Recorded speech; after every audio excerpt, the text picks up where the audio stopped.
Live. Good afternoon, good morning, good evening, ladies and gentlemen, wherever you are, whatever time it is for you right now, just know that you are locked in until the point with Skip. And the King. You guys know where to find us by now. Today is a very special treat for you, ladies and gentlemen out there. We have the one and only Tyler Partridge, who has been on the show, good friend of the show. We have the man, Robert Misovic, here, one of the best basketball minds I've ever spoken to. Oh my goodness. So guys, let's get into this because we have something special for you, ladies and gentlemen. Tyler, I'm going to start with you first. Out of the top 5 picks that are out there for your Toronto Raptors, who do you think the Raptors should go after? So it's sort of a two-parter question, right? So I want to preface with there's the question of who the top 5 are, right? And then there's the question of who's going to be sticking around for number 4, right? I feel like historically we got some good mojo coming the Raptors' way. I was shocked to read that Toronto was picked at number 4 twice in the team's history. The first one was in 1998. We got Antoine Jameson, and then quickly flipped him around for a gentleman named Vince Carter, which it didn't end well, but there were a few good years where he's pretty good for the team. And then the next one was Chris Bosh. So it might be lucky number 4 for the Raptors franchise. So I think my top 5. There's definitely a little difference in between. We'll flash that up. Yeah, what me and Rob are thinking. But I think we can all agree that Cade Cunningham is going to be the number 1. Time will tell if he's going to be a generational talent, but I definitely think he can be an impact player right out of the gates. The number 2 to 4 is, in my opinion, relatively interchangeable. There's what your team needs, what you see from the prospect moving forward. All these guys are relatively young. I think they're all 19. I might be wrong there. It might be a 20-year-old, but young guys, right? So time is on the side. I don't think you can make a wrong pick between 2 and 4. That's my honest opinion. I had Suggs going number 2. I had Evan Mobley falling to number 3 for the Cleveland Cavaliers. I think the Raptors could probably use him the most. Obviously, we saw last year was a disaster for many reasons. But the departure of Gasol and Ibaka, and not really a big center that could step in. Including Baines. We'll get into that. Mm-hmm, mm-hmm. So for me, Mobley would be an ideal pick for the Raptors, but I don't see him falling down to 4. I did have the other Jalen Green at number 4. So that would be the Raptors pick in this scenario. I think he would make a good backcourt along with Fred VanVleet. You can kind of see a future there. And then you'd also have someone to show him the rope. Obviously, but you also did have an interesting pick with Kuminga. Mm-hmm. Yeah. So this is kind of. So please explain. Yeah, absolutely. So I probably put too much emphasis on potential, probably to a fault. You look at any of my fantasy sports teams, I'll pick prospects up their very first game, and it's not always a winning recipe. So I think Kuminga is I think he's not going to be a top player once he enters the league. I think he has a very high ceiling, and Masai definitely has a history of drafting African players. Not to say they're all of the same type, but you think of an African player who's full of potential, but obviously has room to grow. A couple of years ago, he took Siakam in the first round, right? very different scenario. Kuminga has been playing since he was a wee boy. Siakam started when he was 16, so obviously it's a very different scenario. But I thought that was an interesting case that Kuminga has that high ceiling. I don't know, if we're looking at the actual Raptors and where he would fit in, at the small forward position. There's so many different scenarios right now that. So that's who you like. Yeah. That's who you like, Kuminga. So, yeah. Robert, now I got to ask you. You have a very similar but very different top 5 that you're going with, and you have an interesting name right there in Scotty Barnes, which sure. I do like. Since you said that to me, I very much like that one. Can you please explain to us and everybody else out there why you chose Scotty Barnes? Well, first I just want to go through my top 5, right? So like my big board for the Raptors, obviously number 1, Cade Cunningham. I think just really high floor and exceptionally high ceiling with everything that we're seeing with shot creators, shot makers. He processes the game really well. He's long. My number 2 is Evan Mobley. And if rumors are true that, maybe there's a chance that the teams above us may be looking for a guard or a wing, there's obviously a chance that your number 2 player could fall to number 4 because other teams don't have as big a need at center. And the teams ahead of us do have some very established big men, and we don't. Like, we have Siakam, but we have a big hole in the middle. So I think that Evan Mobley is a generational talent. I think he's called a unicorn for a reason. I think he's got guard-like skills. He moves like a big, but he's extremely, frail. But despite that, he dominated at the NCAA level for USC this past year. My number 3 pick, which you alluded to, is Scotty Barnes. Now, I think Barnes will probably be higher on the Raptors board than for most other teams just because of the things that we prioritize. So we prioritize team first guys. Scotty Barnes is that. We prioritize wingspan, and Scotty Barnes is that. I mean, he measured 6'7" with a 7'3" wingspan, excellent lane agility. He's exceptionally fast. He's bouncy. He measured a 40-inch vertical, at the draft. He's got hyper processing speed. I mean, he guarded 1 through 5 for Florida State, but the interesting thing about Scotty Barnes is he can also play 1 through 5 on offense. He can play point guard for you. He's developing handle, but it's tight enough that he could realistically run some guard for you, run some forward for you. And in the modern NBA, when you think about Pascal Siakam, OG Anunoby, guys like this, what makes the Raptors so great in years past has been their switchability. Guys like Gasol, Ibaka, long, rangy defenders who maybe Gasol and Ibaka are a little bit older in age, so they couldn't really guard point guards. But imagine a center like, Scotty Barnes, small ball center, being compared to Draymond Green, who could pick up a point guard. What does that do for your defense?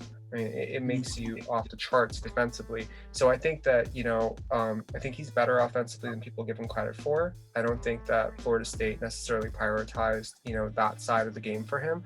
And, his shot has improved a little bit, and I think he's done really well at the pro day. I think scouts really like him, and, I'm not suggesting the Raptors pick him at 4, but I think there might be a case that if we know, and we have a really good relationship with the Orlando Magic because of Jeff Weltman, their president, former Raptor executive. So if we have a little agreement with them that they know they're picking Kuminga, then we could realistically swing back and go 4 for 6, and 6 and plus assets, 6 plus 16 from Oklahoma State. And get some assets in that. So that was my 3rd pick, would be Scotty Barnes. Number 4, I put Jalen Suggs. I think he's an ultimate winner, consummate professional. The only thing about Suggs I think that he fits really well in that Kyle Lowry role. I think he's a little bigger than Kyle Lowry because he measured 6'3" with a 6'5" wingspan, 6'4". So he's a little bit bigger than Kyle Lowry. The problem with Suggs, even though he's very good defensively, is he does struggle to create his own shot. He plays really well in transition. He's a good passer, but I wonder how much, going up a level is going to impact him. He has some hip mobility issues, so he's fast north-south, but if you look into sports science, north-south is not the same as east-west movement. And not even close. hip mobility does tend to be a problem there, and so even though I think that he's a winner, and I think that he's a good teammate, and I think he's about the right stuff, and he's a good defender, he has very few holes in his game. I think there's an upside argument where if these other guys hit their upside, that upside is probably a little bit higher than Jalen Suggs. And then my fifth pick is Jalen Green, which I think he has probably the lowest floor of all of these guys, and I think even at his highest ceiling, probably not the type of player you win with as much in the NBA. I think the term is empty calories. So you look at guys like Zach LaVine, and for years, that's one player that Jalen Green's been compared to a lot, which is Zach LaVine. And I think the comparisons are valid, and I think he's a lot better than Zach LaVine at the same age, to be honest with you. But the play style is very similar. And so I think the problem with guys like that is that for years we've said, Zach LaVine, if he could just be a little bit more efficient, he'd be better. Well, he got really efficient for the Chicago Bulls this past year, but they still didn't make the playoffs. So there's a certain point you get to where if a guy that holds the ball and is your shot creator is that tunnel vision and doesn't make people better, your team as a whole probably can't get further along.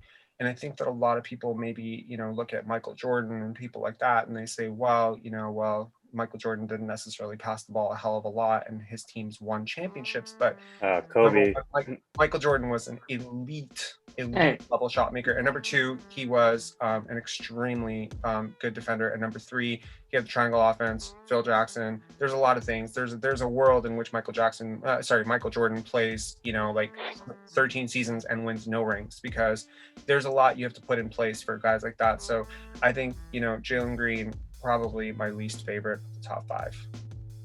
Okay, Skip. I just got to say one thing based on what you said, Robert. Hey, Michael Jordan was also drafted fourth. Skip. Third. Touche. Skip. Based on what Tyler and Robert have just said on the highlights of these players, the players that they've highlighted coming up in the draft, who do you think would be a good fit for the Toronto Raptors? So I think obviously the best fit is Mobley, just for very obvious reasons. The Raptors need a big man. He's the best big man on the board. He's one of the top two prospects on most people's boards. He's really exciting. I've seen him compared to a unicorn who can actually play defense, unlike Kristaps. He's versatile. He can be a defender. He seems to check all the boxes on paper. So that's sort of the obvious one. And then you get into this conversation about like, okay, well, if he's going to go second, do the Raptors actually want to move up to second and try to get him? Now, I'm not as sure about that, because I still think with big men, they're always going to be a little raw. They're going to take a little bit of time to get used to the league. Like Robert said, he's a little thin. He needs to fill out. He's not really going to be able to bang with Embiid's and Jokic's right off the bat. He might need to even play a little bit of four in some lineups to kind of get accustomed to the NBA game. So I think he's definitely the pick. If he falls to four, he's definitely the pick, because he fits perfectly with the Raptors on any number of levels. But I also think that pretty much everyone on the board is a nice fit for the Raptors. You go to Suggs. Suggs, he's a multifaceted point guard who can fill that Kyle Lowry role after Kyle Lowry leaves. Even if Kyle Lowry stays, he's the perfect guy to mentor a guy like Suggs, because they're both the same kind of player. He's obviously, Suggs, like you said, is a little bigger, but he's got really that multifaceted game where he's a good passer. He can rebound. He can do a lot of things. He can play a little defense for a point guard. And then you go to Green, and it's like, yeah, I mean, he's not maybe the pure point guard that we're thinking of when we look at Suggs, but he can be a volume scorer. He can be that guy who creates offense in the half court, which we've been begging for years. And then you go down to Scotty Barnes. Like, I don't think they're going to pick him at four. I think he's a really interesting player, and then he really fits the Raptors, like zeitgeist, like their mantra, like you said, with being that switchable defender, that long defender. His scouting report kind of reminded me of like a Ben Simmons or an OG Anunoby, like someone like that, someone who's really strong defensively, needs to work on his offensive game. And I think the Raptors really like players like that. But I don't think you reach at four to take a guy like that. I think those are great picks when they're your 20, your 21st pick, your 22nd pick. When you're picking fourth, you're going to pick the guy in the top tier. And every board I've seen has Scotty Barnes outside that top tier. So yeah, maybe if there's a trade down, he might be the guy you look at, but I don't think they're going to necessarily prioritize a guy like that. And obviously, I mean, I don't even need to get into Cade. I think he could be the next Luka for all the comparisons he's getting. He'd be a great fit on any team, but there's no chance. Sell the farm. There's no chance he's going to be there for the Raptors. So we don't even need to talk about Cade. Okay. I honestly, my board has Suggs being the guy they go with, and I think I'd be perfectly happy with that. Okay, Skip. So, guys, what I got to say is, depending on what the Raptors decide to choose, that top five that we named, well, top six, there's 6 players involved, most of them are guards. Mm-hmm. So I could see some of them fitting in and making a change, making a difference for the team, since they're going with the younger core and trying to build for the future, because the Raptors have now become a developmental league to take care of different guys and boost them up. Look at Siakam, look at OJ, look at Boucher, look at these guys, look at Van Vliet, look at these guys. So I'm gonna ask you, Tyler, the domino effect. If you get a guard or a forward, who would the Raptors have to get rid of?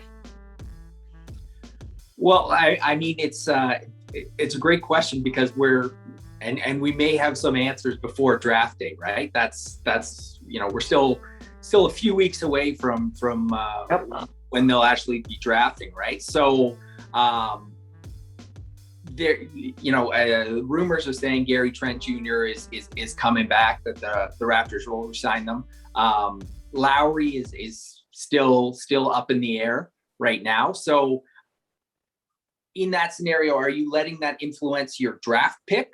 How, what could be relatively short-term pieces, how that's going to impact your draft? That's why, Skip went into great detail about it. But I think Mobley if he did fall to fourth, would be a great fit. Because, you have Boucher for one more year, and I think he's a very solid backup at the center position. I don't think you want to throw him into a starting center role on a competitive team. So I think Mobley fits in perfectly into that spot. But yeah, if Lowry leaves, then you're looking at that backcourt. If Trent Jr. is actually re-signing, what does the team really think of Malachi Flynn moving forward, right? So putting a prominent guard into the mix, right? Whether it's Suggs or Green, I think we all can agree that Cunningham's not dropping out of that number one spot. But let's say in a scenario that he somehow falls down from that number one spot. Sell the farm. I think the point about Malachi is actually pretty interesting, because I think, well, first of all, the main guy it affects is Lowry, because if they draft a guard, they might just not bring back Lowry. I mean, they might not be bringing back anyway. But drafting a point guard really puts Malachi Flynn kind of on the hot seat. Like, what's his role on this team after that point? And I think they'd still develop him as a backup guard, but you could sort of foresee a scenario where he's included in a trade for a big at that point. I don't think that would necessarily be a priority, but I think that could happen. Yeah. Okay.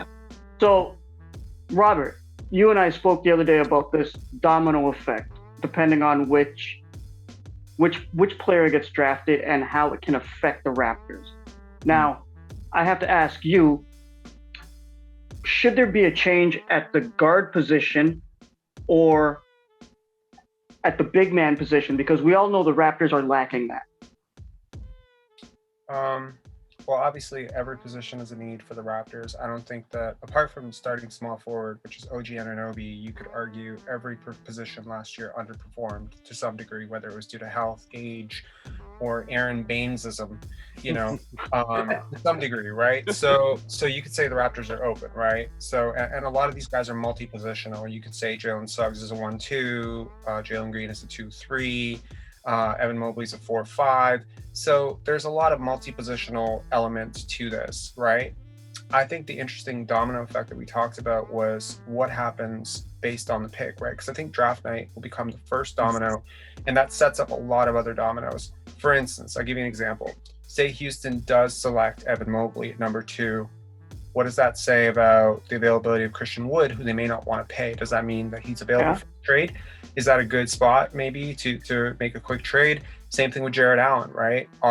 Is Cleveland going to invest in 2 guys with that similar, bouncy shot blocker, Evan Mobley plus Jared Allen, right?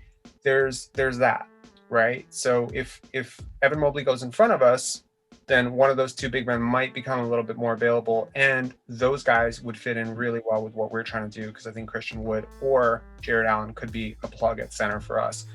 So I think that's one domino. Number 2 is, if you do go with a guard, I really don't want the Raptors to go and sign Gary Trent Jr. I think he's an atrocious defender. I think his skill set is pretty replicable. Like, I think you could find talent in the second round that can eventually develop into what he does.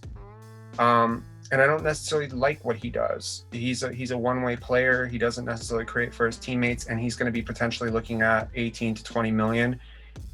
I think that's a lot of money. I hope it's not that high. I mean, that's the deal he rejected with Portland, right? Yeah. He wasn't willing to sign that with Portland. So if he wants anything north, because he knew he'd be in the background in Portland. I think it was 13 million in Portland, but it was a lot. Yeah. He shouldn't be in the foreground anywhere. He should be in the background here as well. He should be in the background in Portland. He would be in the background in Charlotte, as far as I'm concerned. He's not that good a player. I don't know why people think he's a really good player. He's just not. And it doesn't impact winning. There's a reason why, Portland traded him for a Norman Powell rental. You gotta trust it, right? So I know that there's a sunk cost fallacy of like, oh, we gave up Norman Powell. Well, chances are you weren't bringing Norman Powell back at 20 million anyway. Mm-hmm. You really didn't give up Norman Powell for Gary Trent. You gave up Norman Powell for a chance to look at what Gary Trent could do in a different situation. And I think we saw enough to say he had high moments and he had some really bad moments. And the question is, are you going to win with that? Because, you got to look at fit, right? I think the Raptors are a winning organization. I think they like two-way players. I think that they like winning guys. I think they like team-first guys. And ISO guys who shoot 42% from the field are not winning guys, especially when they don't provide anything on defense. So I think, honestly, if you do end up hitting big in the lottery, and by hitting big, I do mean Evan Mobley falls down to you, or, you move up somehow. My draft day scenario, my dream scenario, honestly. Or your guy, Scotty Barnes. Yeah. Honestly, yeah, it would be that. So my draft day scenario would be the Raptors go young and we rebuild fully. So my number one move would be if Suggs or somebody that OKC wanted, because widely reported OKC was really banking on a top 4 pick, and they have a treasure chest of picks. Like they have, I think, 19 picks in the next 7 years, right? 21. Really? Is it 21 now? Wow. 21. I can't keep track. Yeah. They have a ton of picks over the next 7 years. It's a lot of picks. So they stockpile these picks so that they can move up in the event, because Sam Presti believes in building with the top 3 picks, right? And so if they really like Jalen Suggs, or they really like Evan, if they really like Jalen Green or one of those 4 guys, and they're of the belief that this is a 4-guy draft, then I would see a situation where I would not mind if we're not so high on Jalen Suggs, which I don't think that we are personally, because he doesn't fit the profile, right? All the narratives aside, I don't think he fits our draft profile. We could trade number 4 for number 6 plus 16 plus a future first if OKC is super desperate to move up, and we could grab Scotty Barnes at number 6. We could probably grab a great value guy like Book Knight, or we could probably grab like Kai Jones, or we could even grab like Usman Garuba, or someone like that the Turkish big Sengun, like there's Josh Giddey. There's so much value in this draft that this narrative that there isn't value in those late teens, especially for a team that drafts as well as the Raptors. Like that pick. That number 16 pick could be worth moving down 2 picks for us. So that would be my number 1 move, is like I would take 2 picks instead of the one, number 4. And my next move would be to explore Siakam trades, honestly. And a surprising name, which might shock you here, Ben Simmons, I would look at Ben Simmons. You know, they're both overpaid, but I think what Ben Simmons does well is so much better than what Siakam does well. So you might be a change of scenery, get out of that Embiid, thing, just make it Ben Simmons' team, give him a bunch of young guys to just create for. Honestly, we create Showtime in Toronto.